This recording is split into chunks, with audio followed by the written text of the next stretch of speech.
All right, I'm back with This Week at Tassi, my weekly news roundup after a week off here, but I certainly wanted to get back to it. A lot of news this week, as you might expect. There were a couple of showcases and a lot of drama, some really recent news that happened as soon as today. So I will kind of break down what I think are some of the bigger stories from this week. We will start with the one that literally just happened. Sony had a big presentation about kind of all aspects of his business and a lot of PlayStation stuff. And I would have made a separate video about this probably, but they mentioned Marathon. They actually did more than mention it. They kind of held it up a little bit on a pedestal of an important upcoming game. This manifested in a few ways. There was Herman Hulst saying that they consider it a bold and innovative new entry or new game that they're excited about. He talked about like the alpha and like they're absorbing feedback from that, but like it's all about, projecting confidence. There is a chart that shows the various live service kind of timelines in terms of how they're moving into the fiscal year. We have ones that already exist, like the show and Destiny 2 and Helldivers. And then we have Marathon, which is seemingly confirmed to launch fiscal year 2025. That is a year that's not like it doesn't end at 25, it ends in March because that's the way fiscal years work. So, we do not have an actual delay yet from September 23rd, but I think everyone is sort of assuming this is going to happen. What this indicates, I mean, they didn't really talk about the exact release date, but if there is a delay, it would have to be sometime before March 26th. So that means it would not be more than 6 months. It would likely only be a couple of months. And that raises the question of, what's going to change over that period of time. And then, of course, what's going to change from the alpha to September, if that is the actual plan there. And there's, they did a whole graphic about it and they keep calling it like bold and innovative. And they said, we noticed, there was strong engagement for Marathon, when it debuted. And, I think we all know that is not exactly a good thing. The majority of, quote, engagement with Marathon was negative. That includes the gameplay reveal, where the highlight of that was the CGI short film. That is not gameplay. But the actual gameplay was like, that looks a little generic. And then we had the closed alpha. There are certainly people who like the closed alpha, but it's just a fact that it was majority negative in terms of how that was received, how it looked. We have data that, player even getting into a closed alpha, the people that were excited enough to sign up for a closed alpha, player count declines pretty much every single day of that alpha, which is a not great indicator of, current sentiment there. This was all capped off, of course, by the whole art thievery thing, where it was confirmed that Marathon had stolen a number of, decal designs from this artist that had apparently been in worksheets or whatever they call it for years, and then eventually made their way into the game. That resulted in a bizarre situation where they had like a live stream where they couldn't even show gameplay because they were auditing the entire game for more stolen assets, which, God, I wouldn't want to be doing that. And that stream was one of the most uncomfortable streams I've ever seen out of Bungie. And it did not give me hope for the future because all they're talking about is like, oh yeah, we need to balance shields and like buff robots and like, they're not addressing really any of the major issues at all. So Sony is projecting confidence, at least externally. They're excited about their bold and innovative new game here, but what they are doing is they're keying it up as like, this is an important release. And people are like, well, they're just going to cancel it because of the bad feedback. They're not going to cancel it. They're going to launch it. Bungie's trying to fix things, but it's a matter of like what can actually be changed. Is it a good idea to release a 3v3 fully, team-based extraction shooter that also has a class-based format? I don't think so. I think that is kind of the majority view, but that is something you can't change. You're not going to change that. At best, you put in a solos mode down the line, but if you don't like the class structure, that's not changing. So that's our first bit of new Marathon info, or talk about it for a while. Bungie's been silent. We should probably hear something from them soon in some capacity. whatever they announce for that, whether it's the results of the art audit or where things are going or a delay, who knows. In terms of better news, especially for Sony, Stellar Blade launched on PC and it has done really, really, really well, like stunningly well. Since its PC launch, it capped out at 183,000 concurrent players on Steam. For context, that is a lot more than double any previous former Sony exclusive launching on PC. I think number 2 is Ghost of Tsushima, launching at 77,000 concurrents. God of War had like 73, and everything else you can think of is less than that. Spider-Man, Last of Us, whatever. Just those are astonishing numbers. And like, Stellar Blade was a big success on console when it launched, but it was, very, very limited to PS5, even though it did sell 1 million copies there in a month. It was already a big success before this. Launching on PC like this, that's very impressive. They're already going to make a sequel. Like, that is not news. I think that it's planned for 2027. So that's, not a shock that this is only going to reinforce that. Interestingly, I noticed that this morning there's data out that 58% of Stellar Blade players on PC are from China.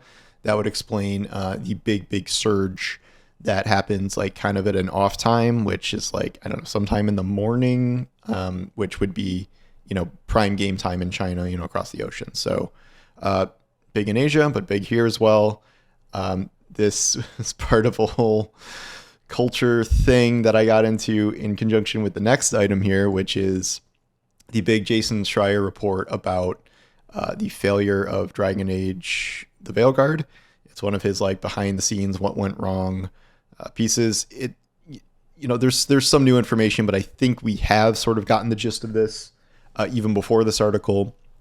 There's all these different aspects that went into it. The main thing is that this game has been developed over the course of 10 years.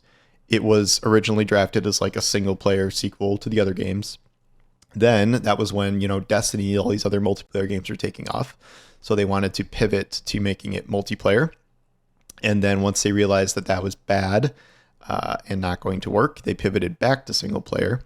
The problem being is that they didn't start over. They just took the multiplayer stuff that had already been converted from single player and then tried to convert it back. So it's not like it, was scrapped, which leaves a lot of awkward pieces in place. They were sort of kept in the dark about what the actual release timetable was with this. Like, they constantly thought it's like, okay, we got to get this out in a year and a half, when really it would be another like 4 years or something, and they would have done things a lot differently. There was this segment where Mass Effect people came in and were like, this sucks, and they redid a bunch of stuff. They inserted some of the bigger choices, like which city blows up, and they did I guess what they say is a more satisfying ending and things. But there was, controversy about the art style internally, about the writing internally, and then ultimately it released and did half the numbers. Between this and Stellar Blade, this launched into a whole big, woke, non-woke thing that I got wrapped up in with Asmongold and, all these other, all the guys who will quote tweet me, and you know who they are at this point. The idea there was that Dragon Age failed because it was woke.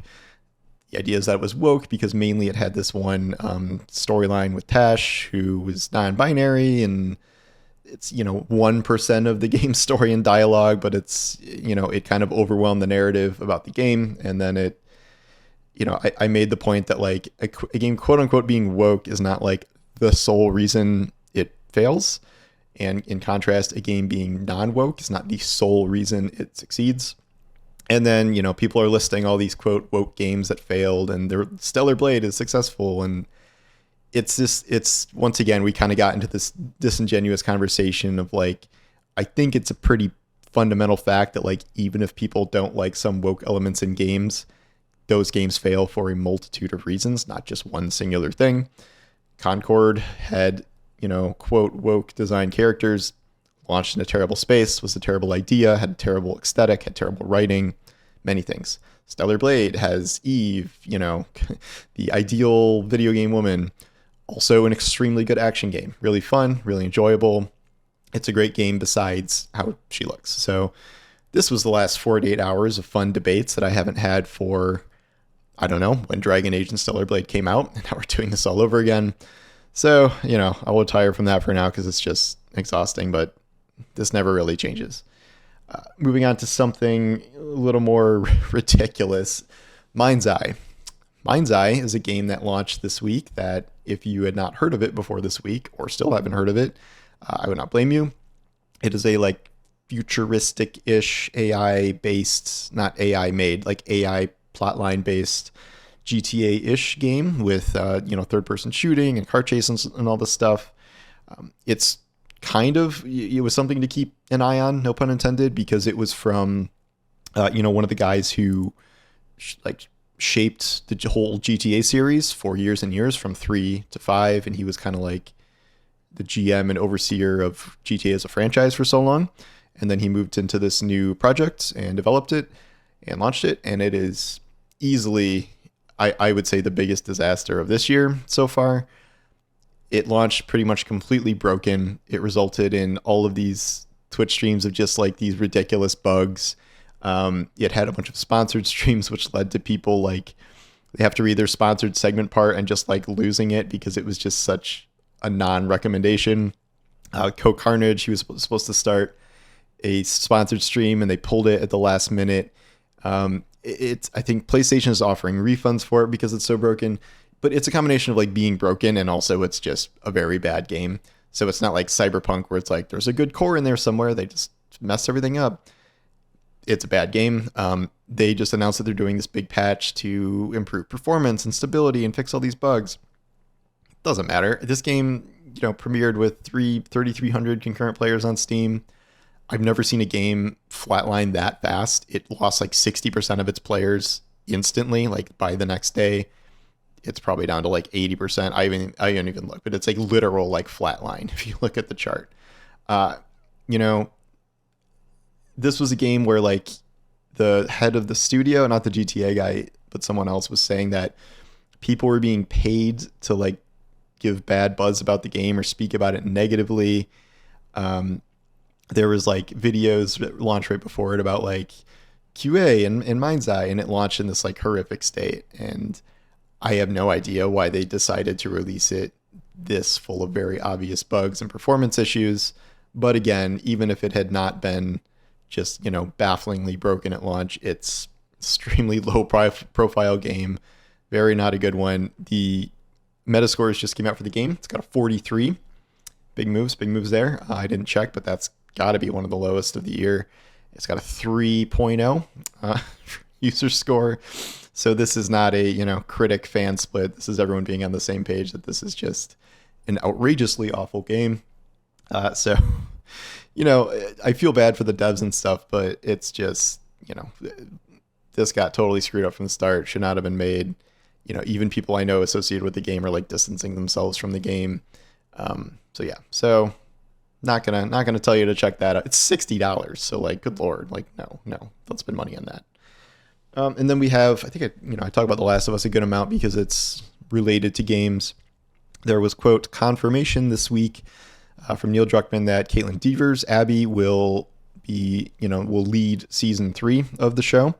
If you've played the games, that is not a terribly big surprise because the perspective switches from Ellie to Abby, and you play a large segment of the game sort of in parallel to the Ellie plotline before they can converge again. So it's oh, great. Okay, it's sticking with the games. This show, man, I also just read a THR article or Hollywood Reporter about how ratings have fallen overall.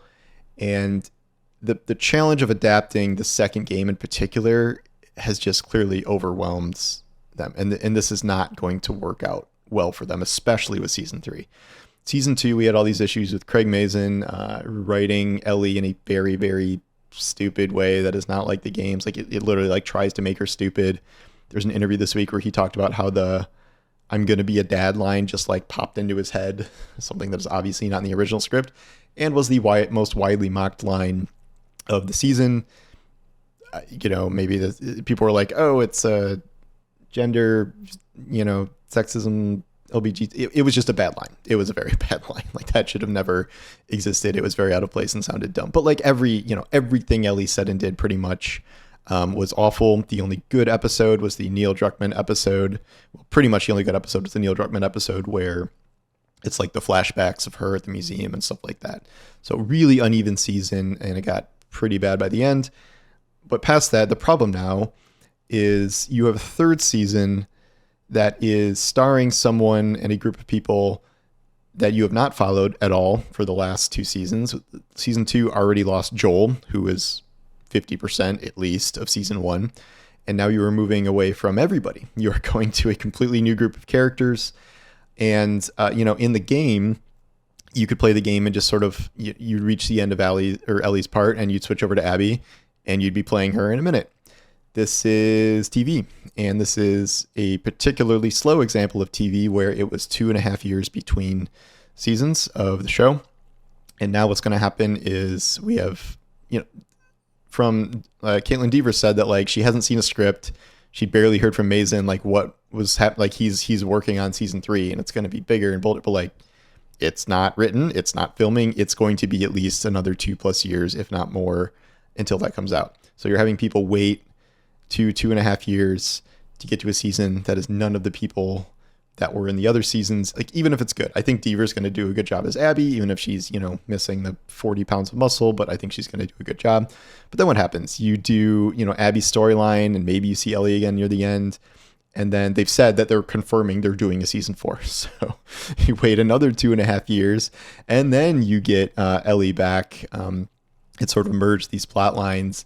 And so you're essentially waiting 5 years between seasons to get Ellie back as a main character, and Lord knows how she'll be written by the time she returns. Like, this unraveled very quickly, and I think you should have found a way to tell this story in a way that was, it may have worked for the game because you could play the whole game in like a week or a couple of days, but when you're spacing this out to this degree, you shouldn't need this much time between seasons. Like, I don't care what you're doing. I don't care how big the show is. We used to get 10 episodes of Game of Thrones every year.